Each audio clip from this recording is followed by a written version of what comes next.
Pourquoi le corps de Moïse n'a-t-il jamais été retrouvé? C'est l'une des questions qui défie le temps et qui a été débattue pendant des siècles.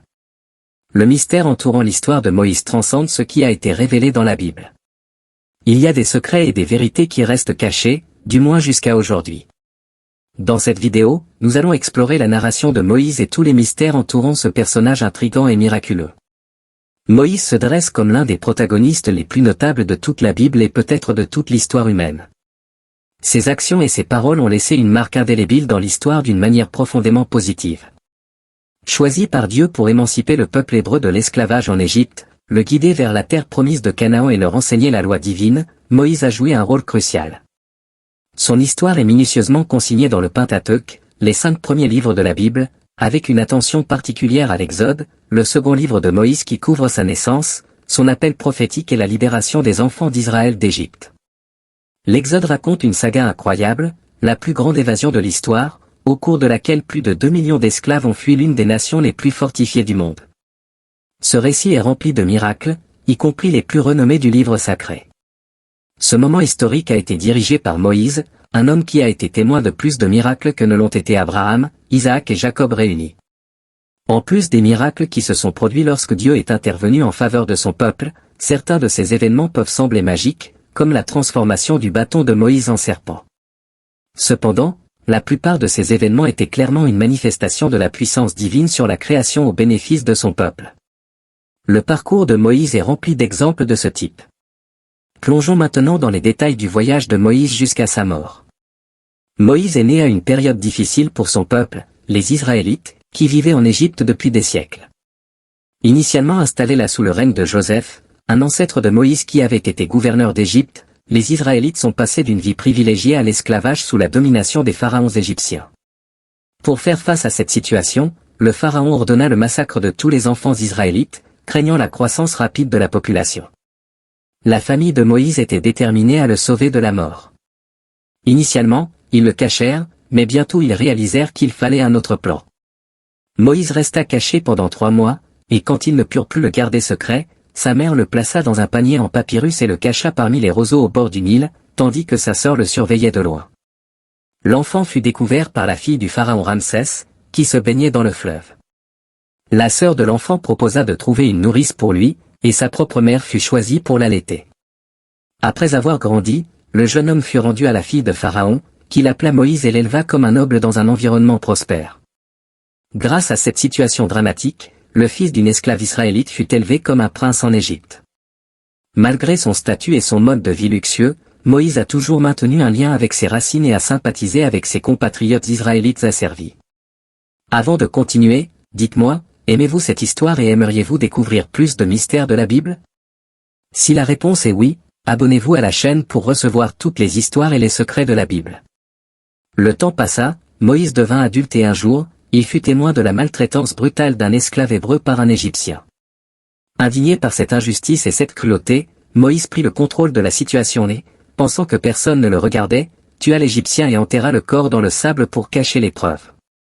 Le lendemain, alors que Moïse se trouvait à nouveau à l'extérieur, il assista à une dispute entre 2 esclaves hébreux. Essayant d'intervenir et de les séparer, l'un d'eux se tourna vers Moïse et lui demanda s'il avait l'intention de le tuer comme il avait fait avec l'Égyptien. Moïse réalisa immédiatement que la nouvelle de ses actions impulsives de la veille s'était répandue et il craignit pour sa vie. Il ne fallut pas longtemps pour que Pharaon se venge de Moïse pour le meurtre de l'Égyptien. Moïse s'enfuit dans le désert, devenant un fugitif de la justice. Ainsi, Moïse vécut dans le désert dans le pays de Madian. Un jour, cette fille d'un prince et prêtre de Madian se rendirent pour puiser de l'eau pour les troupeaux de leur père et furent chassés par des bergers locaux. Moïse intervint, chassant les bergers et offrant de l'eau aux troupeaux des femmes. En apprenant son héroïsme, leur père invita Moïse à un repas et le récompensa en lui offrant la main de l'une de ses filles, Séphora, en mariage. Moïse se réinventa comme berger, épousa Séphora, fonda une famille et vécut heureux pendant de nombreuses années. Un jour, alors qu'il s'occupait de ses moutons, Moïse remarqua un buisson en feu et mystérieux. Dieu parla à travers ce buisson, ordonnant à Moïse de quitter sa vie paisible dans le désert, de retourner en Égypte et de libérer les Israélites de l'esclavage. Le Seigneur révéla qu'il avait été témoin de l'oppression de son peuple en Égypte, qu'il avait entendu leurs cris et comprenait leurs souffrances. En réponse, il décida de les libérer des mains des Égyptiens et de les conduire vers une terre fertile, où coule le lait et le miel, la terre des Cananéens, des Hittites, des Amorites, des Phéréziens, des Éviens et des Jébusiens. À l'âge de 80 ans, Moïse se présenta devant Pharaon, qui refusa de libérer les Israélites. Face à l'obstination de Pharaon, Moïse déchaîna 10 plaies sur l'Égypte, l'eau du Nil se transforma en sang, une invasion de grenouilles, une plaie de poux et de mouches, la mort des troupeaux, l'apparition d'ulcères, une tempête de grêle, une invasion de sauterelles, les ténèbres et, enfin, la mort de tous les premiers-nés égyptiens. Ce n'est qu'après ces événements que Pharaon accepta de libérer les Hébreux. Alors que Moïse conduisait son peuple vers la terre promise, Pharaon changea d'avis et ordonna à ses troupes de les poursuivre. Cependant, Moïse ouvrit les eaux de la mer Rouge avec son bâton. Une fois les Israélites passés, la mer se referma, engloutissant les forces de Pharaon. Après avoir atteint le pied du mont Sinaï, Moïse monta au sommet de la montagne et reçut les 2 tables de la loi avec les 10 commandements, ainsi qu'une série de lois qui devaient régir les relations humaines. Pendant 40 ans, ils errèrent dans le désert jusqu'à ce que toute la génération d'esclaves soit morte, ne permettant qu'à ceux nés dans la liberté d'entrer dans la terre promise. La Bible relate minutieusement le voyage des Israélites, des événements qui allaient façonner l'humanité pendant des siècles. Lorsque Moïse passa des plaines de Moab au mont Nebo, au sommet de Pisga, face à Jéricho, le Seigneur lui montra toute la terre et dit, « C'est la terre que j'ai promise à Abraham, Isaac et Jacob, en disant, je la donnerai à tes descendants. Je te la fais voir de tes yeux, mais tu n'y entreras pas. » Deutéronome 34, 4. Moïse fit face à diverses épreuves en dirigeant son peuple dans le désert. Les Israélites étaient un groupe indiscipliné et ingrat, se plaignant souvent malgré les preuves répétées de l'attention divine à leurs besoins. Ils avaient besoin d'instructions claires et efficaces.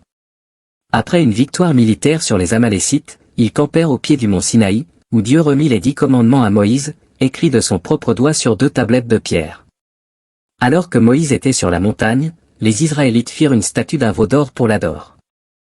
En revenant au camp et en témoignant du comportement idolâtre, Moïse devint furieux et brisa les tablettes de pierre contenant les 10 commandements. Moïse monta à nouveau sur la montagne pour implorer Dieu de pardonner aux Israélites. Suivant les instructions divines, Moïse dut sculpter de nouvelles tablettes avec les 10 commandements. Il resta sur la montagne pendant 40 jours, jeûnant, priant et dialoguant avec Dieu. À sa descente de la montagne, le peuple fut terrifié car son visage rayonnait de la gloire divine. Moïse était un leader extraordinaire, mourant tout en guidant son peuple vers la terre promise de Canaan. Encore aujourd'hui, les Juifs le reconnaissent comme le législateur d'Israël. Cependant, malgré toutes ces bénédictions, l'entrée de Moïse dans la terre promise fut refusée. Vous vous demandez sûrement pourquoi. Dans Deutéronome 32, Dieu explique la raison, parce que vous avez transgressé ma parole dans le désert de Tsin, lorsque l'assemblée se rebella contre moi aux eaux de Mériba. Vous ne m'avez pas sanctifié au milieu des enfants d'Israël, mais vous verrez le pays devant vous, bien que vous n'y entrerez pas, ce pays que je donne aux enfants d'Israël. Dieu tint sa promesse et révéla à Moïse la terre promise, mais il ne lui permit pas d'y entrer. L'incident aux eaux de Mériba est rapporté dans Nombre 20. Vers la fin de leurs 40 années d'errance, les Israélites arrivèrent au désert de Tsin, où il n'y avait pas d'eau, et la communauté se révolta contre Moïse et Aaron. Ils tombèrent prosternés devant Dieu, qui ordonna à Moïse et à Aaron de rassembler l'assemblée et de parler au rocher, d'où l'eau jaillirait. Moïse, en colère, proclama devant l'assemblée, « Écoutez maintenant, rebelles. Ferons-nous sortir de l'eau de ce rocher pour vous ?» Nombre 20 heures dit. Il frappa alors le rocher 2 fois avec son bâton, et l'eau jaillit, comme Dieu l'avait promis. Cependant, Dieu déclara immédiatement qu'en raison de leur manque de foi et de leur échec à sanctifier sa sainteté, Moïse et Aaron ne conduiraient pas les enfants d'Israël à la terre promise, verset 12. La punition peut sembler sévère, mais en examinant de plus près les actions de Moïse, plusieurs erreurs deviennent évidentes. Il désobéit à un ordre direct de Dieu, qui lui avait dit de parler au rocher, mais Moïse le frappa avec son bâton. Dans Exode 17, Dieu avait ordonné à Moïse de frapper un rocher pour faire jaillir de l'eau, mais ici les instructions étaient différentes. Dieu voulait que Moïse lui fasse confiance, surtout après tant d'années de relations étroites. Moïse n'avait pas besoin d'utiliser la force. Sa simple obéissance à Dieu et sa confiance dans l'accomplissement de la promesse divine étaient suffisantes. De plus, Moïse semble s'attribuer le mérite du miracle en demandant au peuple rassemblé près du rocher, « Ferons-nous sortir de l'eau de ce rocher pour vous ?» Nombre 20. Moïse semblait s'attribuer, ainsi qu'à Aaron, le mérite du miracle, plutôt que de l'attribuer à Dieu. Cette attribution publique du crédit ne passa pas inaperçue aux yeux de Dieu, qui ne pouvait laisser un tel acte impuni, s'attendant à ce que les Israélites comprennent la sainteté divine. Le rocher fournissant l'eau est symbolisé dans un Corinthien dit comme le Christ. Le rocher fut frappé dans Exode 17, tout comme le Christ fut crucifié une fois, Hébreux 7.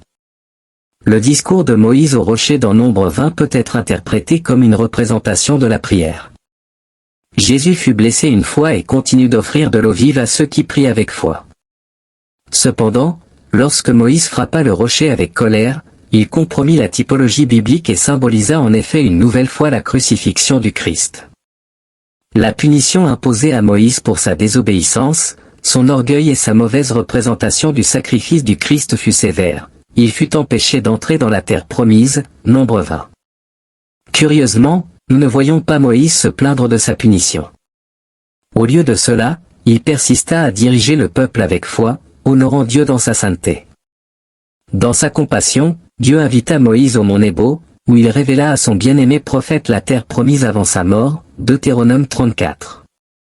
Le récit de la mort de Moïse reste l'un des grands mystères de la Bible. Bien que nous sachions qu'il mourut à l'âge de 120 ans, ses yeux ne s'étaient pas affaiblis et sa force ne s'était pas diminuée. Moïse était dans la plénitude de ses capacités lorsque Dieu l'appela à la demeure céleste. Il gravit le mont Nebo, à une altitude de 4500 pieds, affrontant les défis de la vieillesse avec détermination. Moïse partit selon la parole du Seigneur, solitaire mais en paix. Sa tombe était située dans la vallée de la terre de Moab, en face de Beth-Péor, mais reste inconnue à ce jour. Moïse est unique dans la Bible, épargné personnellement par Dieu. Cet acte divin de dissimulation de sa tombe empêcha qu'elle ne devienne un lieu de culte, préservant le mystère entourant son corps jamais retrouvé.